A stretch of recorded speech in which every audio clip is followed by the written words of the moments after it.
Hello everyone, welcome to the class once again. I hope you're all doing good and in the best of your health. So in the last class we were talking about the first 5 questions of system of particles and rotational motion. We saw different questions based upon the rotational motion concept. In this class we'll continue from where we left in the last class and we'll start from question number 6. Let's go to the question number 6 of this chapter, system of particles and rotational motion. Question number 6, a thin uniform circular disc of mass capital M and radius capital R is rotating in a horizontal plane about an axis passing through its center and perpendicular to its plane with an angular velocity omega. Another disk of same dimension but of mass m by 4. So we have got first point, it has got a different mass m by 4 is placed gently on the first disk coaxially. That means that the axis of both the disks are the same. That means they have a common axis. The angular velocity of the system now is a 1 by 3 omega, b 2 by 3 omega, c 4 by 5 omega and d 3 by 4 omega. The given scenario is in such a way that there's initially a disk which is rotating in the horizontal plane about an axis. It's a very simple thing to imagine and you can draw the figure very easily. The scenario is somewhat like this. As I'm going to draw the picture, this is a disk and the axis about which it can actually revolve is this. This is the axis. It's revolving in the horizontal plane and with an angular velocity omega. This is the thing that has been provided to us. So read the first line, thin uniform circular disk of mass m and radius capital R. So it's given that its mass is capital M and its radius is capital R. This has been provided about the disk. Rotating in a horizontal plane about an axis passing through its center and perpendicular to its plane with angular velocity omega. Another disk of same dimension. Same dimension means it would be having the same thickness and same radius. This is what same dimension here implies to us. But of mass m by 4, that means it has got a reduced mass and its mass is different than the initial disk and its mass is m by 4. Let me keep here the new disk as per the given scenario. I hope that you can clearly identify from here that we have a disk which has got the same radius but different mass. The mass is given as, the radius is same, that is R. Don't think that I have kept at same different point, but the radius is same. It has got a different mass, that is m by 4 when you have kept the disk on the previous disk. Now you see that since it is gently kept, it is slowly kept on the earlier disk. That means you are not providing any external torque. If you are not providing any external torque, that means the angular momentum will remain conserved. So I am writing the first point. Initial angular momentum will be equal to I into omega, where I is the moment of inertia of the disk about this axis.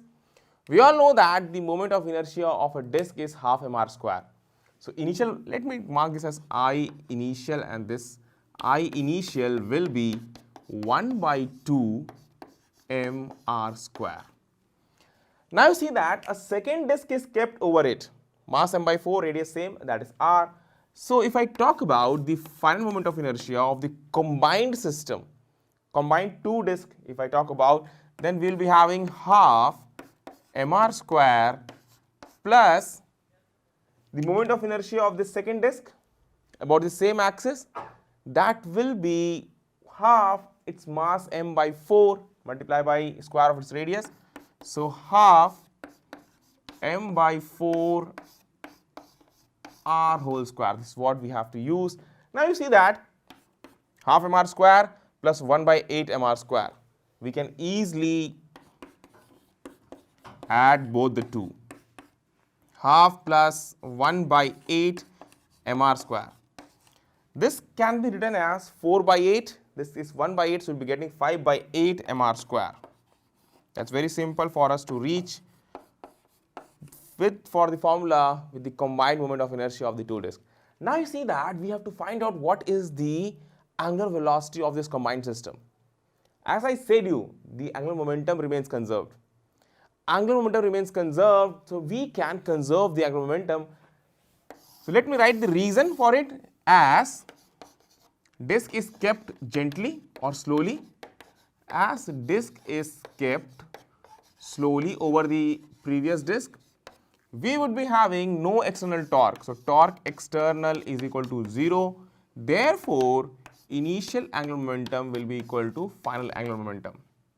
This is what we can actually comment about the situation. Now you see, just put in this equation the values of the angular momentum. We will be having initial angular momentum, that is I initial into omega is equal to I final into omega dash, and we have to find out the omega dash, that is the final angular momentum of the combined system. Initial value of moment of inertia, that is half mr square, that is what we have evaluated.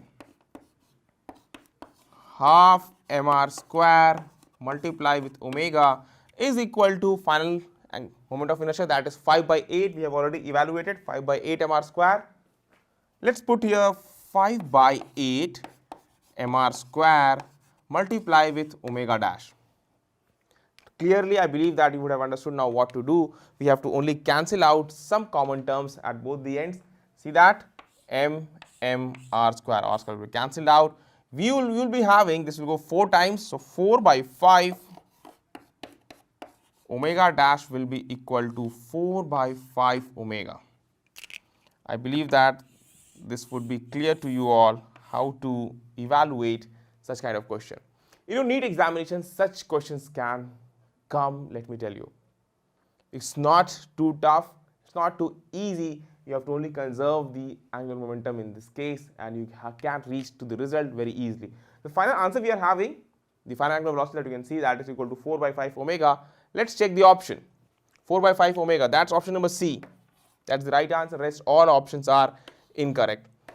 Now, although we have taken time to solve this, but let me tell you, if you practice, you can solve it very easily and with good speed.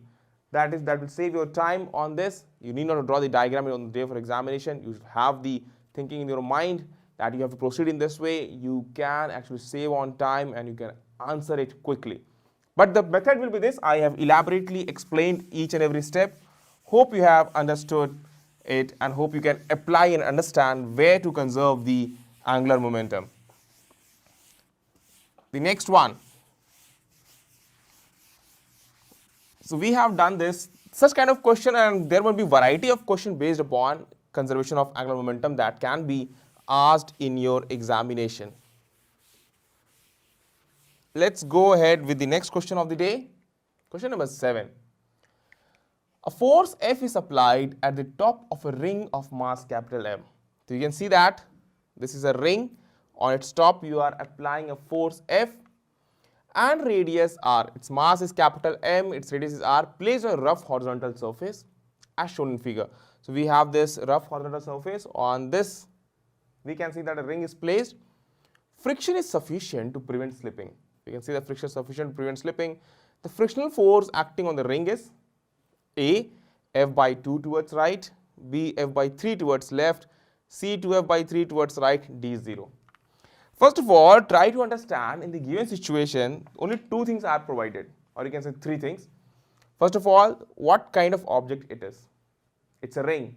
You cannot take it as a sphere, you cannot take it as a disk. It's a ring, and you know that how to know its moment of inertia about any axis. About an axis passing through its center and perpendicular to its plane, it's mr square. But we'll see about which axis we are going to use the moment of inertia. Now you see here, its mass is m, radius r. There is friction, and friction is sufficient to prevent slipping because the surface is rough. Now we need to check whether the surface is applying any force or not. If it's applying a force, then which value is actually sufficient to prevent slipping, or if it's not applying any force, so option will be D, that is 0. We need to check which option is the correct answer. So for it, in the given scenario, remember, this is the case of rotation also and linear motion also. See here how I'm going to explain. And it's a case of rolling motion because it's not slipping. And I have told you all about how to frame equations in the case of rolling motion. Surface, this is the ring as per the given scenario. And let me tell you, this is the force that you have applied here, force F. Mass m, radius r. This is the mass m, its radius is given as r. Now friction will be acting on the ground. Now we are not aware about the direction. in which direction it's acting, whether it's acting in the forward direction, whether it's acting in the backward direction. I have explained you in rolling motion about the direction of friction force. The direction of friction force can be any, you may start with any direction. Let me tell you, the result will take care. If you have taken the direction in the forward direction, that is in the right hand side direction, the answer will come to be positive, the friction force will come to be positive, and yes, whatever direction you have taken, that will be correct. If let's say you have taken direction of friction towards right, then if the answer comes to be negative, that means our direction is incorrect. The direction has to be opposite in the backward direction. For our convenience, what I am going to do, I am going to take friction force acting towards right hand side, and let me show you the direction of friction force as here. Hope that this diagram, its two lines are very close, and I believe that you can clearly identify that I am drawing friction force to be acting to be here with a small f. Capital F for the external force, small f for the frictional force. Now you see here, let us say, let's take this point O, the point where this ring is touching the surface. Now first of all, let's say it is rolling, so that means it will be having a linear acceleration and it will be having also an angular acceleration. Let us say the angular acceleration is alpha and linear acceleration is given as a. For pure rolling, we all know that a should be equal to r alpha. We all know that for pure rolling, linear acceleration is equal to r into alpha. This is what we know. First thing, that's quite clear to us. Mass is m. Any body, if it has a linear acceleration, that means you can write, it's a net force is equal to mass into acceleration. So let me write that F plus F is equal to mass into acceleration, equation number 2. Using Newton's second law of motion, we can write that F plus F is equal to mass into acceleration.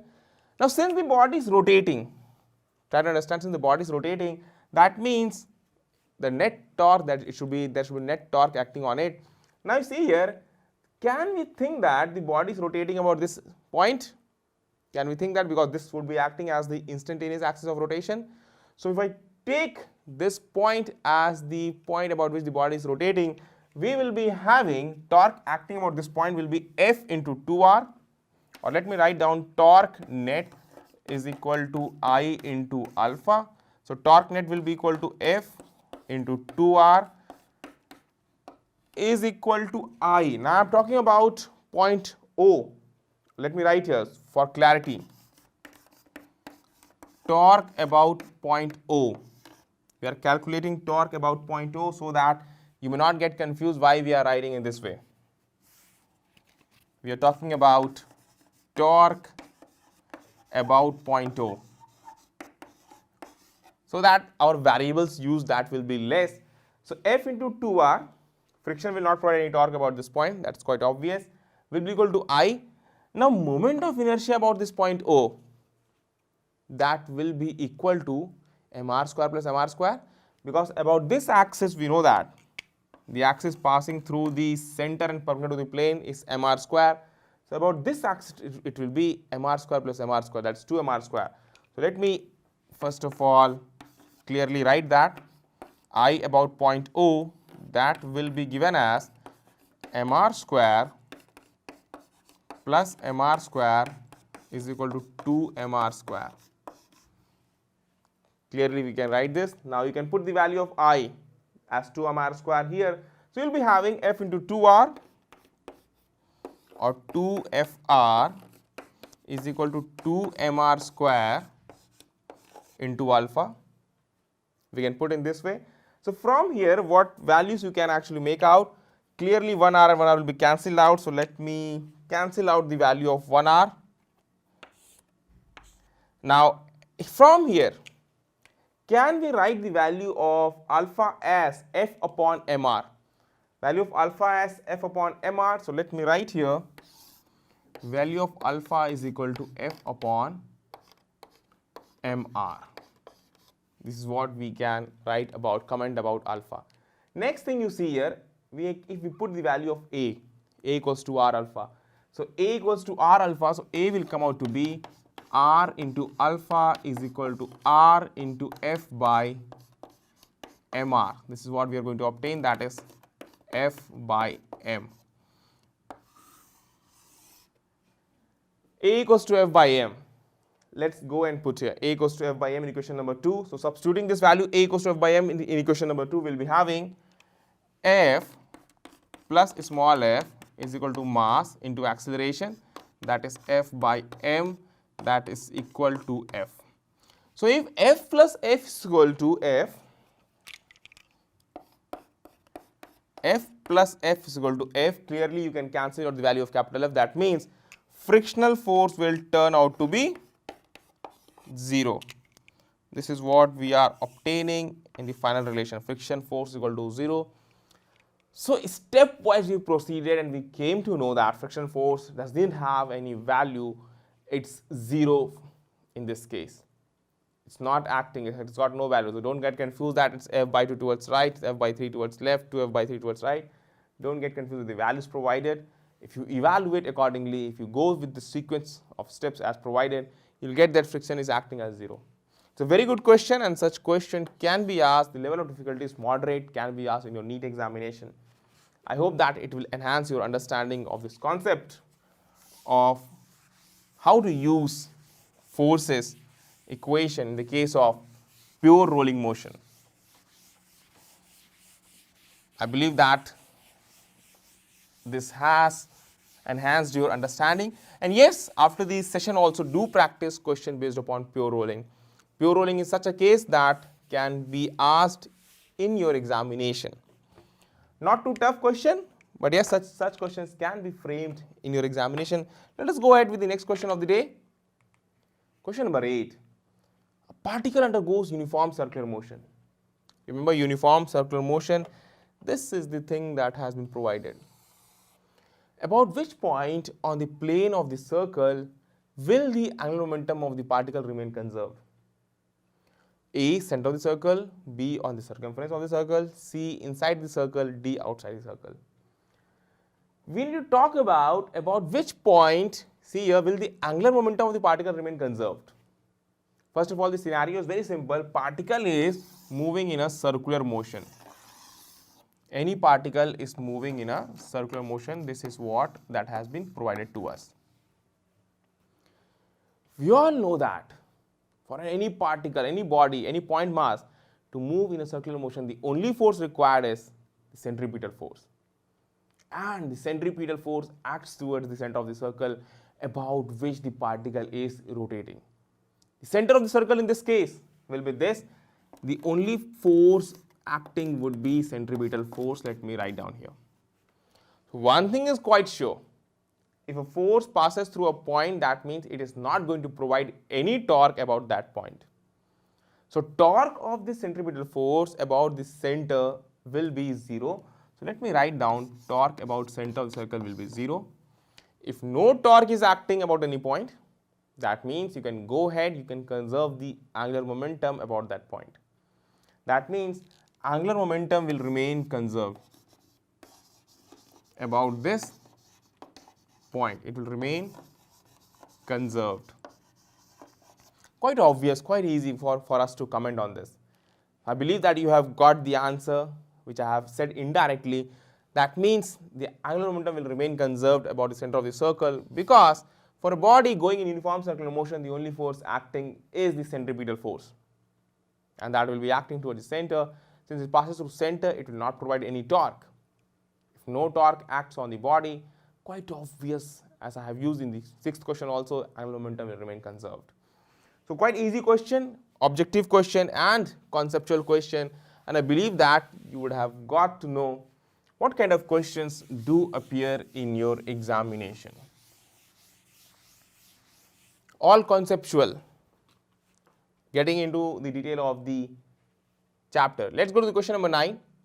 Ninth one, the moment of inertia of a uniform horizontal cylinder of mass m about an axis passing through its edge and perpendicular to the axis of the cylinder when its length is 6 times its radius r is 39 by 4 mr square, b 39 by 4 mr, c 49 by 4 mr, d 49 by 4 mr square. First of all, looking with the options, we all know that moment of inertia. You have to talk about moment of inertia. See, it's required the moment of inertia we need to find out. In the checking the answer with dimensional formula, we all can say that we can eliminate B and C because dimensionally it will be incorrect. A or D will be the right answer. Anyone can be right. We are not aware about it. So we are not going to take a chance.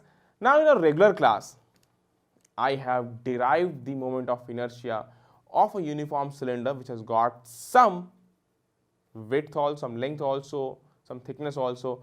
We have derived it and we have reached onto a formula.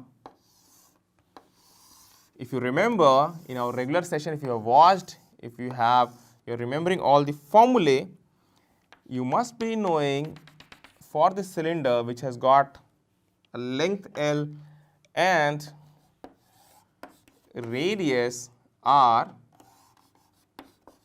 what will be the value of its moment of inertia about this axis. That was given as m r square by 4 plus L square by 12. And let me tell you, you need to remember this formula. Deriving this, if you go ahead and derive this on the day of your examination, it will take your time. You need examination, you won't be having that much time to derive, and derivation would not be asked in your examination. You need examination. You will be required to know the basics, you will be required to remember the formula which you can directly use in your examination. So first thing we got I is equal to mr square by 4 plus L square by 12. This is the thing that we obtained for the moment of inertia.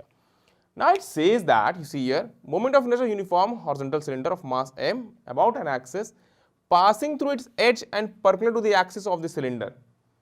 Passing through, now this is the axis of cylinder, perpendicular to the axis of cylinder is this.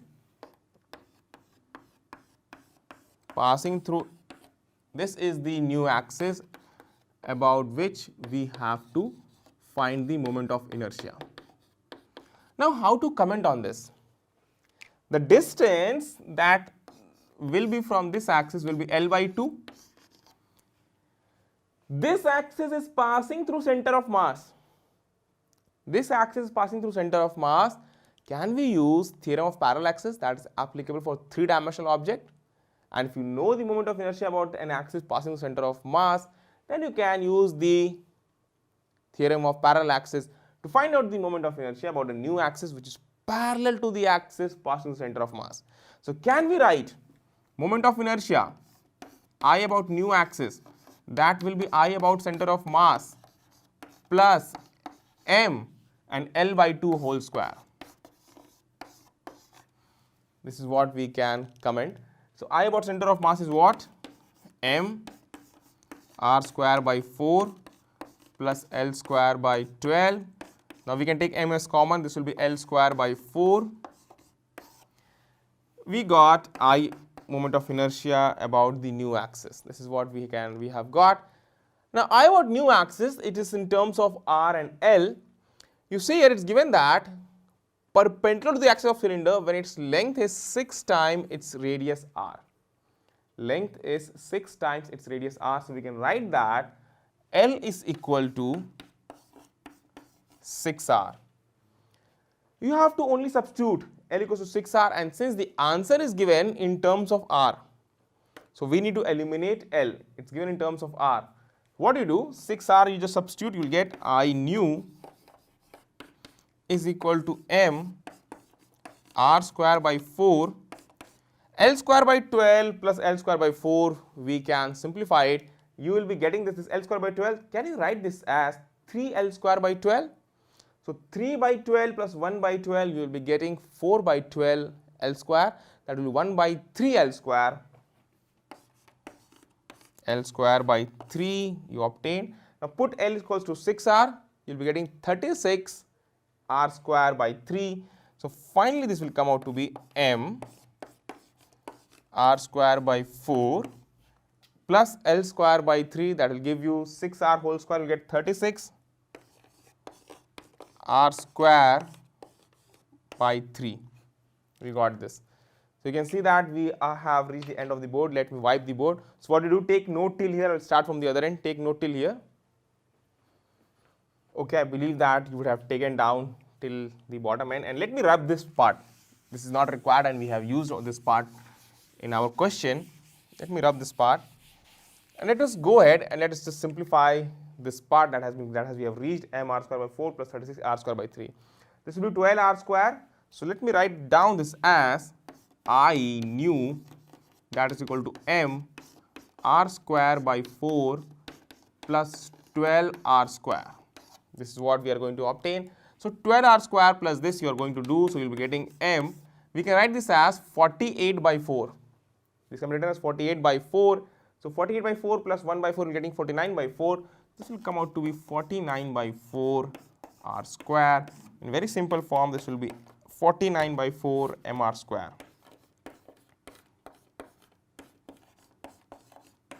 This is the new moment of inertia. I nu 49 by 4 mr square is what we have obtained. Let's check the option. A, we had 39 by 4, that's incorrect, and D, we had 49 by 4. So D will be the right answer for this one. I believe that you would understood how to solve such kind of question. It's a good question because the problem in this question was students don't remember the formula for moment of inertia of a cylinder whose axis is perpendicular to the axis of cylinder. The axis about which moment of inertia is to be evaluated, that is perpendicular to the axis of cylinder. In our regular class, we have derived also, and I have advised you also, do remember this formula that I equals to m r square by 4 plus L square by 12. And yes, you can go ahead and also check the derivation also so that you may have the formula in your mind. Let's go ahead and let me rub this part. And very conveniently, we have reached on to the result, how to evaluate. Questions can be asked in which directly you have to use the formula for this case of cylinder. To do remember the formula, that's required, and I believe that you are going to remember the formula quite conveniently. Let's go ahead with the next question of the day. Question number 10. Two wheels having radii in the ratio 1:3 are connected by a common belt. So we have got two wheels, their radii are different. If the smaller wheel is accelerated from rest at a rate 1.5 radian per square second, for 10 seconds, find the velocity of bigger wheel. So we need to find out what is the angular velocity of the bigger wheel. A 5 radian per second, B 15 radian per second, C 45, and D none of these.